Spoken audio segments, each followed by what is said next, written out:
Hi, I'm Sam Payne, host of The Appleseed, an hour filled with stories for you and your family.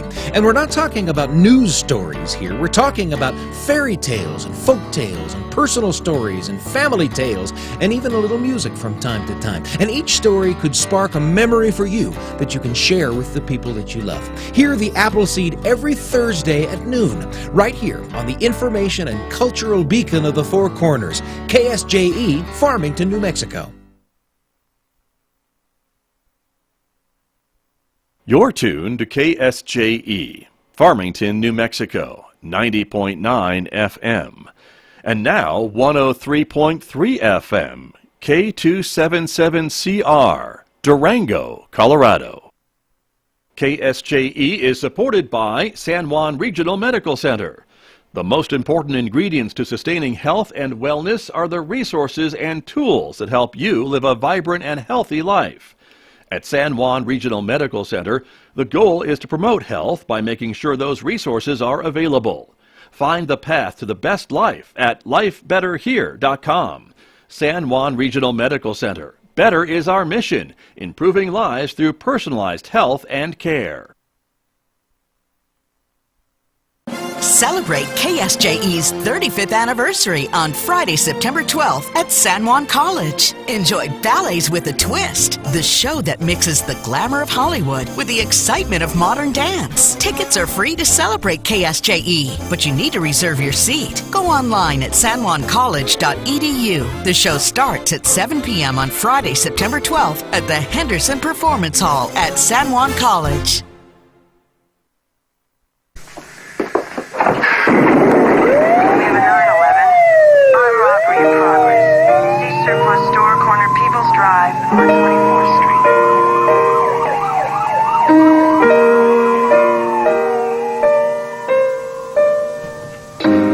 Good afternoon and welcome to the Cop Shop with FPD.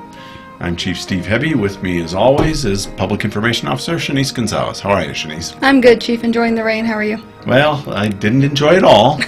You got a little bit of a walk. I did get a little bit of a walk down the Riverwalk, and boy, it was threatening. And before I could get back, it dumped on me some, but not terrible, and we need the rain. So. We do. Lots of flooding, though. Lots of mud. Flooding. I wish it didn't come in just, fire hose. Mm-hmm. It's either we get nothing or we get everything. But it did rain, and looks like maybe for the next couple of days there's more on the table. The temperatures are a little cooler. Looks like in the upper 60s, which is pretty cool for us all of a sudden, and cooling off at night. So. Yes, I did get wet on my walk, so if you were down on the Riverwalk, I did not get back to my truck in time to avoid it. But we also have an exciting day. It's Friday, September 12th already, which is actually shocking in and of itself. And there is the 35th anniversary of San Juan County, or San Juan radio station here, KSJE. KSJE. And they have a special cocktail hour, which I'll have Scott talk a little bit about, because it's a combination of cocktails and dance tonight. Well, mocktails, Chief, because this is San Juan College, so okay. No alcohol here, alcohol-free, but it is the party to support our 35th anniversary. This radio station's been on the air since 1990, and it's a special concert, free tickets. SanJuanCollege.edu. There's still some seats available, so if folks would like to join us, we'd love to see them and celebrate. And there's a lot of different dancing, and then at intermission, your choice of mocktail that you can also purchase for additional cost. But the tickets are free, so why not, right? Very good. Why not? Yeah. And supporting KSJE, which is a great little radio station here in the Four Corners area, and I think you're giving autographed pictures of you. Is that right? No, but no, just we sold out, so they're not available. I'm sorry to say, but if someone wants like a selfie or something, we could do that. Yeah, Shanice has got like 20 of them, I think, that you've given her every week that she shows up. So, sure, but, whatever. I know she keeps giving them to you, and they disappear. Yes. So come on out if you're sitting around on a Friday night. You might as well, because if you're like me, you're probably still emotionally recovering from last night's crushing victory. The mighty Green Bay Packers, 2-0 already, crushing the Washington Commanders. Scott, I know you enjoyed it. I did. Shanice, I know you had no clue that happened until I just said it. I'm so glad I just found out. That is Go Packs. Really. What do you say? Go Mighty Green Packs? Or what is your slogan? So close. So My close. slogan is "We have a job opening. Please apply." Anyway, it was a great performance to start the season, and the Packers are 2-0, and I'm loving it. So I want to thank the Dallas Cowboys and Jerry Jones for bringing Micah Parsons to Lambeau. I was there last Sunday to see them crush the Lions, which was wonderful, and now this week, so I may actually come out to the ballet. Because I'm still emotionally recovering from last night, and what better way to do it than celebrating KSJE? Why not, Chief? We'd love to see you. That would be great. But yeah, for sure. Coincidentally, they started the radio station the same year I started copping.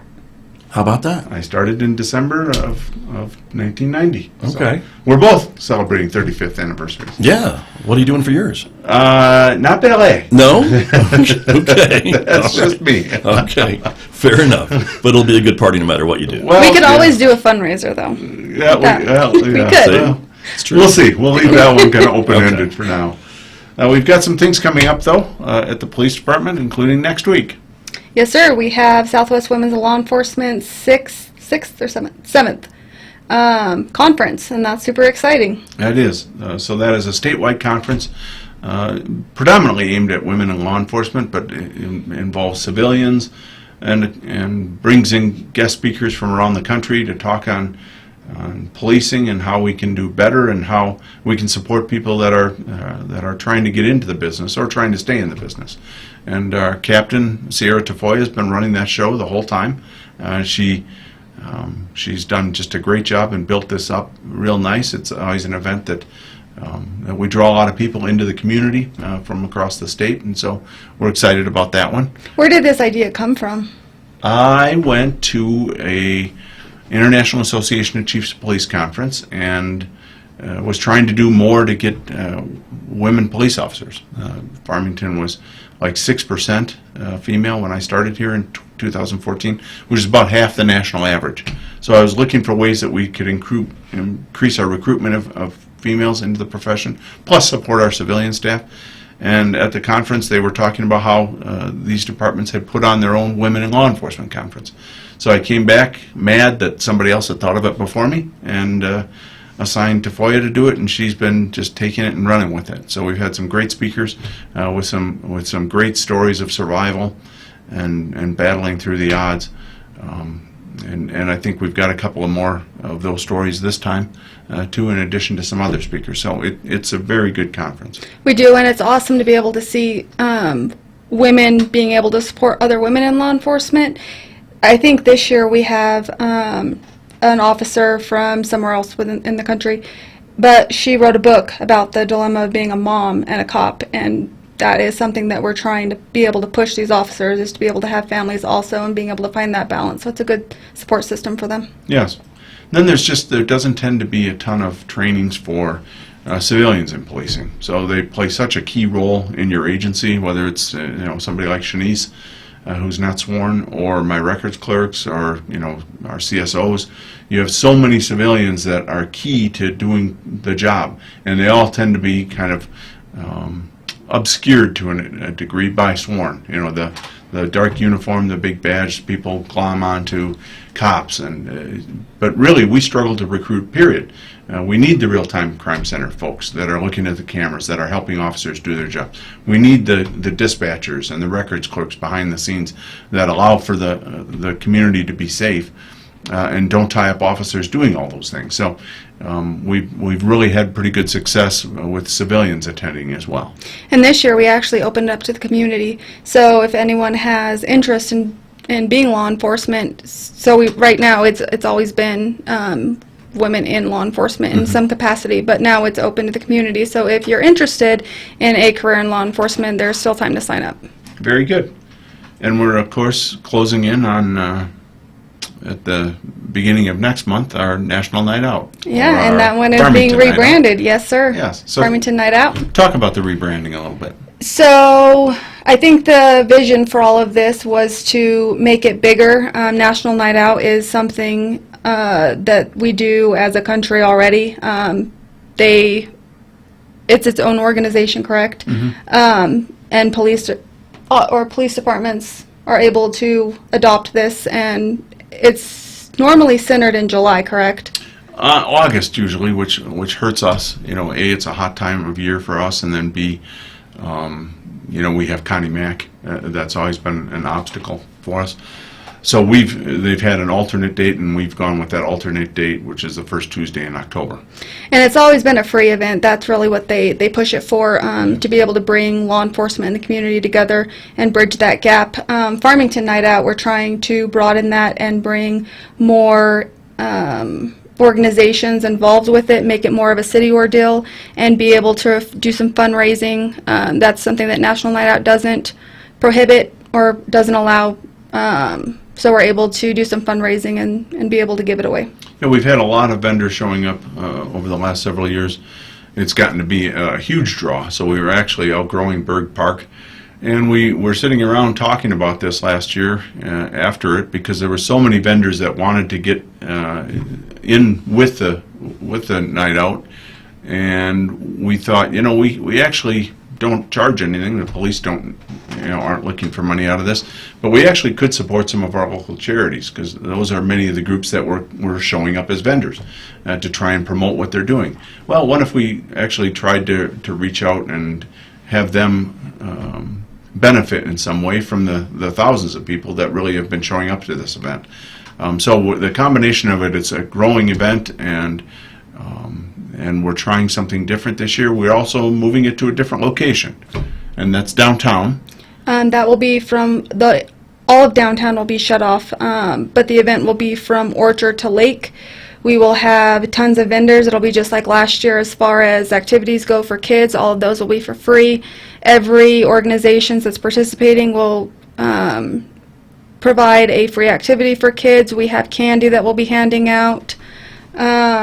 To meet the police officers, I'll be down there. The fire chief has usually come down. I'm not sure. You know, I've been thumping him in basketball a little bit, so maybe you won't always show. do a competition. But we'll look to see you down there. You know, I think it's going to be great. I think the different setting will be will offer more people. If you've been down when we've done the Boopalooza that the city puts on, that's just an excellent event. And so here some of the businesses will participate as well. Which really hasn't been the draw as much for National Night Out when it's at Berg Park, but with it being downtown, I think you're going to see it even bigger and better, and we're excited about it. And I think it's United Way that you'll wind up contributing to United Way if you donate, and you can then designate where you would like the money to go, you know, to help homelessness or to food pantries, things like that. You'll have your choice of designating, and then out of that, United Way will kind of funnel the money to those organizations. So it's a chance to help our local community at an important time just before Christmas. Of course, everything gets harder for families right around Christmas. We want to make a difference there. And unfortunately, Christmas is really bearing down on us now. Yep, it's like, holy the whole cow. year. So it is, time's flying, but we look forward to seeing you, and I'll be down there. Shanice will be down there taking pictures, so stop in. And that is Tuesday, October 4th. 7th. Tuesday, October 7th. October 7th from 4 to 7. From 4 to 7. There's where my 4 is. So Tuesday, October 7th, 4 to 7 p.m., downtown Farmington. Come on in and join us. Can I add just a thing as a board member of the United Way? Thank you for choosing the United Way to help with this event. And a point to all folks who might want to donate is 100% of all the donations through our local San Juan United Way goes to that designated charity or wherever, because all the overhead expenses are covered by separate donations. So I think that's good when you're giving to a charity to know that. No, that is good. And you know, so many of our charities here in this area, especially as you're nearing the fall, they just get swamped, and their resources are short and the needs are high. So, you know, the ability to come on down and see the police and talk with us and get to see some of the things that we're doing and help your local community, you know, I just think it's a natural fit. So we're looking forward to seeing you. And Scott, I forget, you're on a lot of board of directors. What's your grand total? A few. I think 4 now. Oh, come on. 4. That's enough. All right, 4. You know, but yeah, That's I'm proud quite a to few. be on United Way. You're around. Yes, sir. Yeah. Yeah. United Way's good. So We've got that coming up. Also, I think it's October 1st and 2nd. The governor has called a special session, and I think she's got a couple of things on her agenda. But I'm not sure I know exactly what she's looking at with the federal government stuff. She something with Medicaid, I think, and but I'm not sure. And food is another Like one? SNAP benefits, I think that was one thing that they were concerned about. Okay, and they're talking about funding for public radio. Public broadcasting is on there too. Yeah. So there's quite a bit, and I think crime, but heaven forbid we actually deal with crime. We haven't talked about that much lately. But it does appear that will be a topic. Whether they're able to agree on anything, I don't know. But that will be a big deal for us, and we have talked about it a lot here, and we'll be pushing to see if we can get some more attention. I think crime across the country right now is a hot topic. I think the president's talking about deploying National Guard to Memphis. Now he was doing some saber rattling about Chicago, but it appeared Memphis was the latest report I saw. Of course, they are deployed in Washington, D.C. and in Albuquerque, although that wasn't the president, that was our governor. So, crime is a big topic right now. We'll see how big a topic it plays at the special session. But this will be 2 years in a row that there's been a special session. I don't remember if there was one the year before. Don't recall, but I think this is the 7th that she's called in her really? tenure as governor. That would be every year that So, she's yeah. doing it, yeah. So this one's quite a bit later than the last one. I think some of the things that were coming out of D.C., the state felt like they had to address, and we'll see what comes of it. Of course, they have the regular session. It's a 30-day session. That'll start in January and goes into February, so we're just a few months shy of that. Interesting that it's so close together. It is. But last year it was early July, and really the session had just ended a few months before that. So either way, you're trying to tuck it in between the two. This last one, though, was a 60-day session. They did not get a ton done on crime, as we've talked about here, and they're going to see what they can do, I guess, this time. So some of the funding issues, of course, are big. Either you're planning for the funding to be cut and you're starting to make those plans, or you're trying to find the funding to replace it. And I think that's what they'll be talking about on a couple of different topics.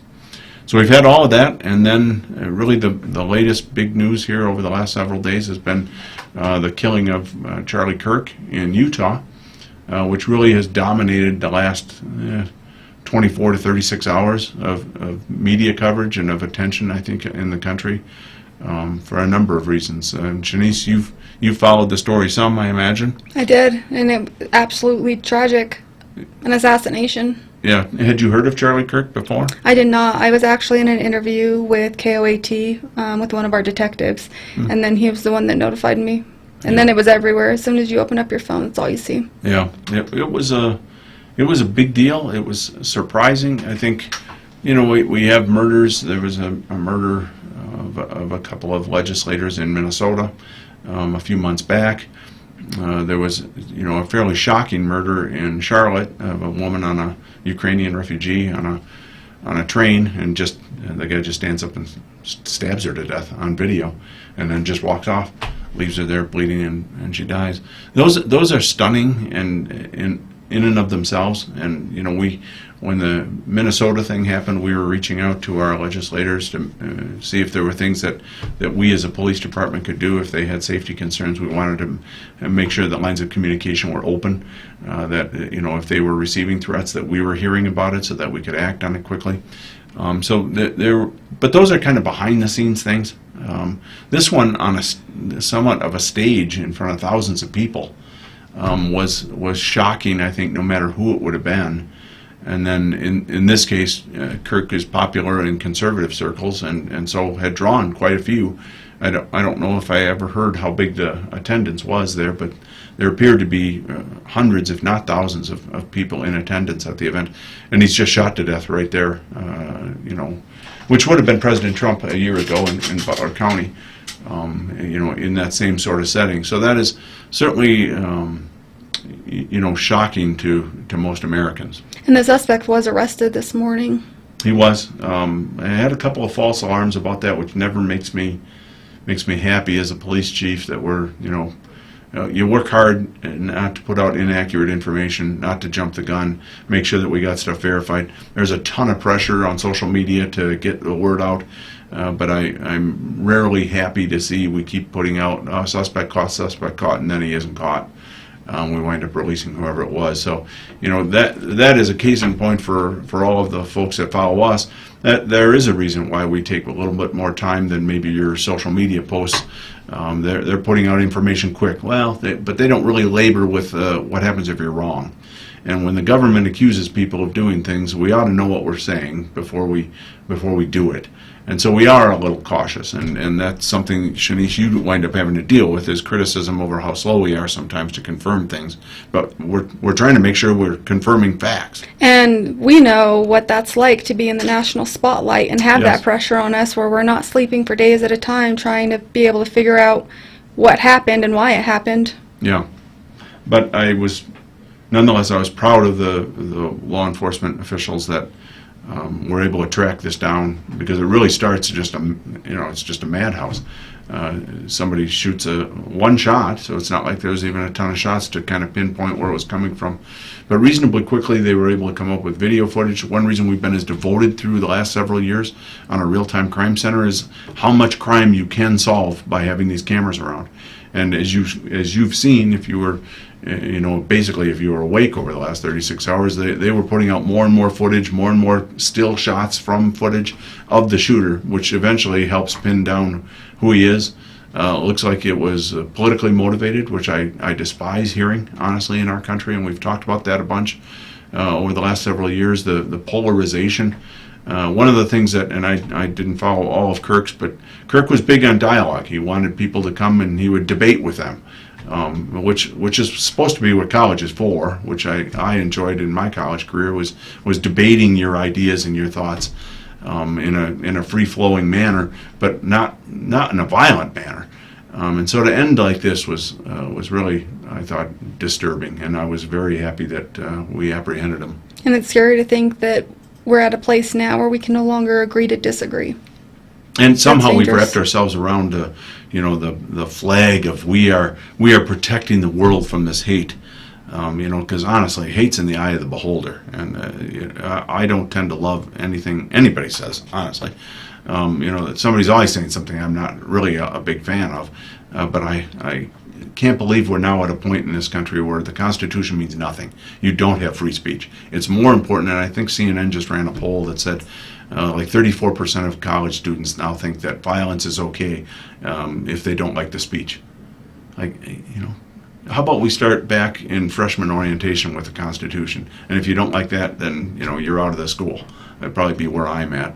I hate that this happened. I hate that it happened in front of his wife and kids. But I hate what it means for our country. So we will be.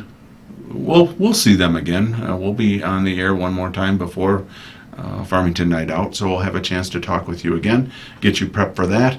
In the meantime, thanks for being here. Keep rooting for the Packers. Bills play this weekend, and we'll see you again real soon here on the Cop Shop with FPD.